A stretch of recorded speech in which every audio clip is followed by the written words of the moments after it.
안녕하세요. 빅로컬 빅펄스의 박한우 교수입니다. 오늘은 진짜 비법 삼총사 SCI, SSCI 저널 투고할 때 여러분들이 반드시 고려해야 될 세 가지 요소에 대해서 이야기를 하도록 하겠습니다. Top 3 things to consider before submitting a manuscript. Professor 한우 파.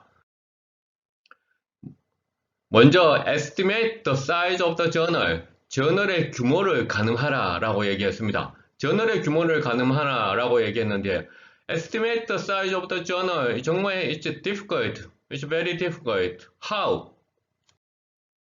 먼저 세 가지 요소를 고려해야 됩니다. Number of submissions. 이 저널의 논문 투과가 얼마만큼 되고 있는지.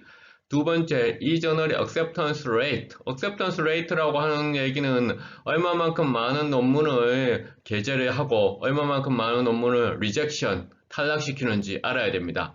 세 번째가 turnaround time, 리뷰 시간을 알아야 됩니다. 리뷰하는데 얼마나 많은 시간이 걸리는지. 먼저 이 투고 논문의 양은 정말로 중요한데요. 이 투고 논문 양이 예컨대 우리가 300편이다. 1년에 300편이라고 한다면 한 달에 25편이 들어옵니다. 한 달에 25편이 들어온다면 일주일에 거의 매일 논문이 한 편씩 투고된다는 얘기인데요. 한 300편 정도 투고되는 저널이라면 그 규모를 우리가 이야기할 때 그러니까 중하 정도 된다라고 얘기할 수 있어요. 그러나 인문사회 계열에서는 그러니까 한 달에 그러니까 매일 투고된다. 그래서 1년에 300편이 투고된다라고 한다면 인문사회 계열에서는 아주 최상위급의 저널입니다. 하지만 SCI에서는 300편 정도 투고된다 하면 중하의 규모입니다. 그래서 우리가 저널에 투고되는 양의 규모에 따라서 에디터들이 어떤 논문을 탈락시켜야 될지, 어떤 논문을 뽑아야 될지에 대해서 결정을 하기 때문에 저널 투고의 규모를 아는 것은 정말 중요하죠. 또한 이 논문이 얼마만큼 우리가 끝까지 살아남을 수 있는지는 해당 저널의 acceptance rate, 다시 말해서 게재율을 알아야 되는데요. 이 게재율과 리뷰 시간은 흔히 저널 홈페이지에 약간 이제 정보들을 올려놓기를 합니다. 그래서 저널 홈페이지를 잘 살펴봐야 되는데요. 혹은 저널 홈페이지에 나와 있지 않다면 여러분들이 이메일을 보내면 저널에서 일을 하는 스태프들이 대답을 해주기도 합니다. 그래서 이것이 정말로 중요합니다. 또한 우리가 한 300편 정도 투고되는 인문사회 계열의 학술지라면 논문 수가 상당히 많기 때문에 어떤 전략을 취하느냐면은 어떤 논문을 탈락할 것인가, 어떤 논문을 뽑을 것인가 두 가지 전략 중에서 어떤 논문을 탈락시킬 것인가 정도의 찾습니다. 다시 말해서 탈락시키는 논문을 찾지, 억셉해야 될 논문을 찾지는 않는다라는 것이죠. 그러나 투고량이 한 100편 이하인 저널 있지 않습니까? 100편 이하인 저널에서는 어떤 논문을 뽑아야 될 것인지 선별해서 우리가 리뷰를 보내게 됩니다. 그래서 이 투고량에 따라서 엄청난 다른 전략이 합니다. 제가 지금 두 개의 저널에서 편집위원장, 치프 에디터를 하고 있는데요. 두 개의 저널의 투고량이 현격하게 차이가 납니다. 현격하게 차이가 나기 때문에 투고량이 많은 저널에서는 어떤 전략을 하냐면 어떤 논문을 탈락시킬지 하고 먼저 고민시키면 합니다. 하지만 투고량이 적은 저널에서는 어떤 논문을 실어야 될지를 고민하는 겁니다. 이것은 완전히 다른 전략이거든요. 그래서 그 투고량을 먼저 알고서 접근을 해야 됩니다. 또한 게재율이라고 하는 것도 마찬가지로 이것은 잘 이제 공개는 안 되지만 저널 홈페이지에 나와 있는 경우도 있기 때문에 게재율을 잘 살펴보고서 해야 되고 리뷰 시간, 저는 리뷰 시간 많이 걸리는 저널에는 잘 내지 않습니다. 리뷰 시간만큼 리뷰 시간 너무 아깝죠. 그렇기 때문에 리뷰 시간을 잘 보고서 판단해서 해야 됩니다. 자, 두 번째 반드시 알아야 될 사항은요. Who is handling a manuscript? 내가 논문을 냈는데 실제 이 논문을 그러니까 핸들링, 처리하고 있는 사람이 누구인지를 파악하는 것이 중요하다라는 것이죠. 누가 내 논문을 정말로 처리하고 있는 것인지 파악을 해야 됩니다. 이것은 무엇이냐라면 저널의 구조를 알아야 되는데요. 국제 저널들은 치프 에디터가 있습니다. 혹은 치프 에디터가 한 명인 경우도 있고 치프 에디터가 코-에디터 시스템으로 두세 명이 있는 경우들이 있습니다. 또 그 다음에 구조는 어떻게 되냐면 세크레테리어트, 비서 혹은 매니징 에디터, 그렇죠? 혹은 에디토리얼 코디네이터라는 이름으로 중간에서 소위 말해서 행정을 처리하고 있는 사람들이 있습니다. 행정을 처리하고 있는 사람들.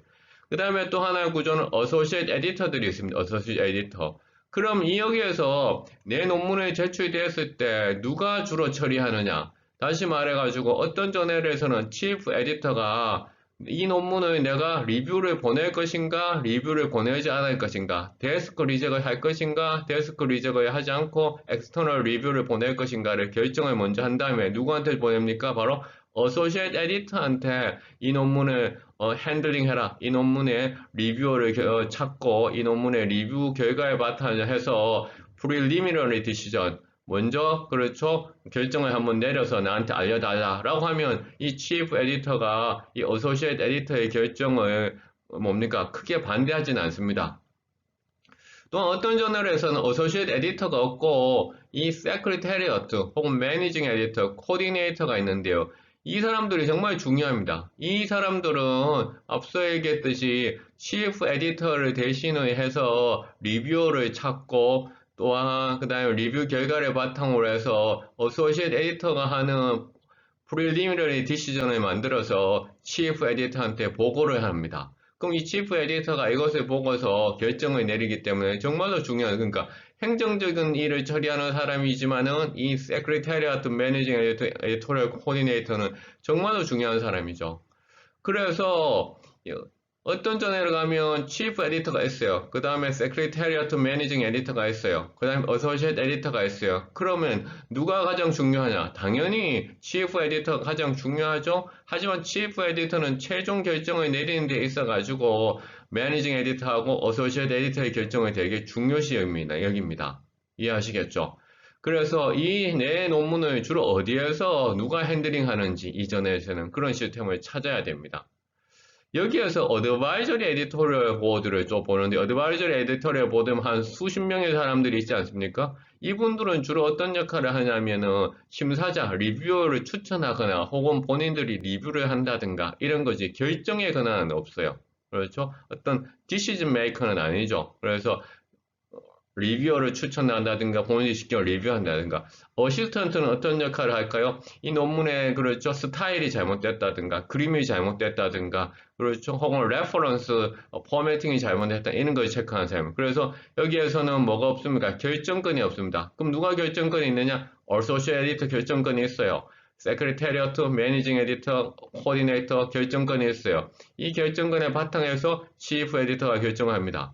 근데 저널 규모가 100편 이하가 되는, 연간 100편 이하가 되는 그런 저널에서는 이 어소시에이트 에디터가 없는 경우도 있어요. 세크리테리어트 매니징 에디터도 없는 경우가 있어요. 그럼 누가 하냐? 치프 에디터하고 어시스턴트가 두 명이 같이 하는 거죠.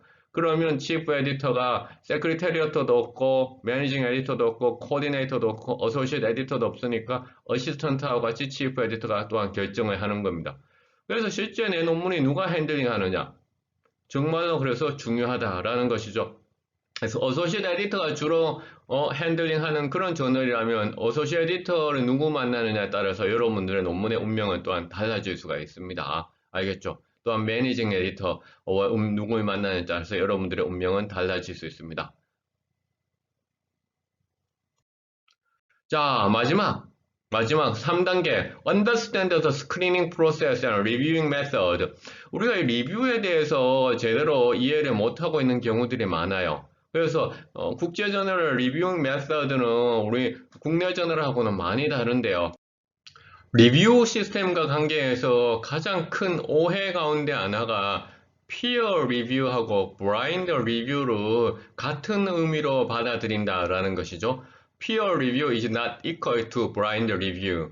Peer review라고 하는 것은 동료 심사, 다시 말해가지고 누군가가 심사를 했다라는 것을 의미하죠. 그럼 심사를 하지 않고도 실리는 논문들이 있나요? 당연히 있죠. 심사하지 않고 실리는 논문들이 있어요. 뭐 Letter to the Editor 혹은 Editorial Note 이런 거는 심사를 안 하고 실리죠. 누군가가 피어 리뷰를 했다는 것은 브라인드 리뷰라고 하는 것은 어떻게 익명으로 무기명으로 심사를 했다라는 것이잖아요. 그래서 피어 리뷰는 브라인드 리뷰하고 같은 단어가 아닙니다.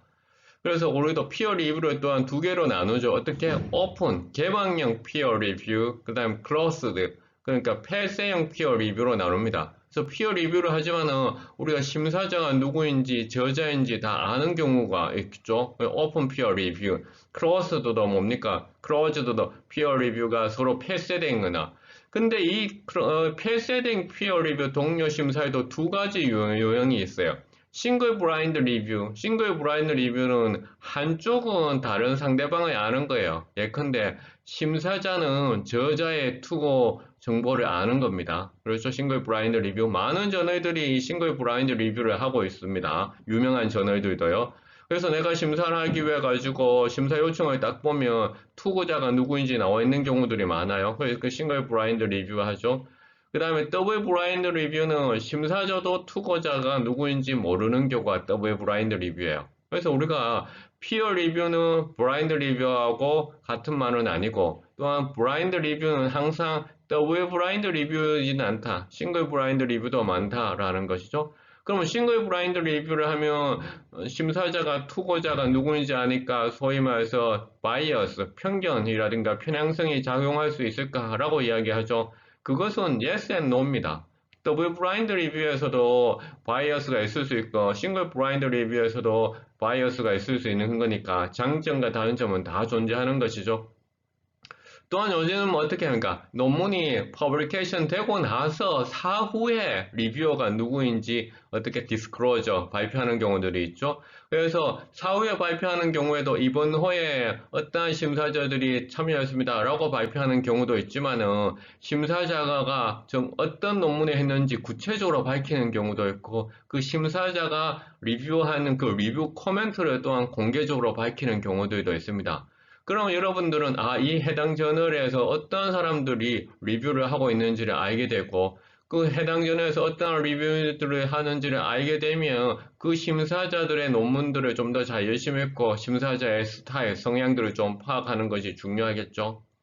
또 하나 자주 궁금해하는 것이 suggested review. 다시 말해가지고 심사자를 추천하는 그런 옵션들이 대부분의 저널에 있는데요. 이것은 반드시 사용하라고 저는 얘기합니다. 왜냐하면 에디터라든가 그렇죠 매니징 에디터라든가 그렇죠 어소시에이트 에디터들이 심사자를 찾는 데 있어 가지고 아무리 찾아도 안 될 때 있을 때 이 suggested review를 상당히 유용하게 활용합니다. 물론 이 suggest reviewer 가운데에서 한 명도 자기 논문을 심사를 안 할 수도 있어요. 그거는 오로지 editorial 한 판단이기 때문에 편집자들이 그러니까 무시할 수도 있고 고려할 수도 있고 하지만 심사자를 고려하는 경우들도 꽤 있습니다. 그다음 심사자를 잘 못 찾는 경우도 많고요. 그래서 이 suggested review가 중요하기 때문에 반드시 이 suggested review 밑에 보면 왜 이 심사자를 추천합니까? 라고 적어 놓는 거 있죠. 뭐 간단하게 쓰면 됩니다. 이 사람이 최근에 같은 분야의 논문을 퍼블리시했다. 아니면 이 사람은 빅데이터 엑스퍼트다. 혹은 네트워크 스페셜리스트다.